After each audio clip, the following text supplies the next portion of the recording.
aujourd'hui, je vais te montrer comment faire le slap. La première version est la plus facile. À partir d'un starter, tu vas la mettre entre tes pieds et là, tu vas décaler ton pied fort à gauche. Et donc, ce qui est important en fait, c'est de bien coincer la balle entre la pointe du pied et le mollet.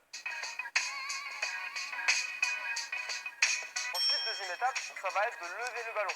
À partir de là, tu vas donner une impulsion. Donc, tu vas descendre vers le bas et tout de suite après, relever le ballon.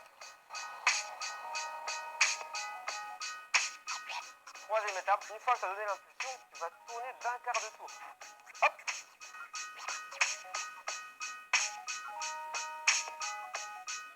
Deuxième version du geste, c'est un peu plus évolué. Tu jongles et tu fais le slap.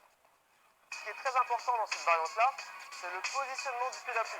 Donc ton pied, en fait, il faut que tu le décales d'un demi-demi-tour. Tu vois ce que je veux dire? En fait, tu vas pouvoir taper le ballon avec la pointe de ton pied et le talon de ton pied d'appui. Donc ça donne ça. Je tape, je positionne mon pied et je retape.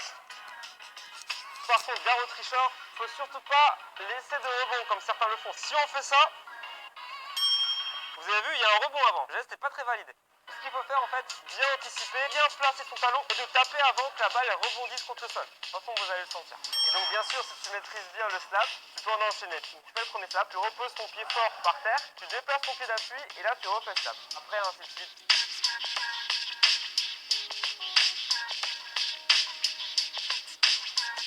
Mais Gaëtan, combien de slaps tu peux faire? Je crois que j'en ai fait 90. C'est pas la centaine, c'est vrai.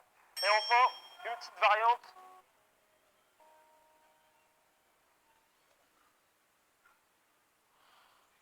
Et n'hésite pas à nous suivre sur les réseaux sociaux, donc sur YouTube, Facebook, Instagram, Twitter, et j'en passe des meilleurs.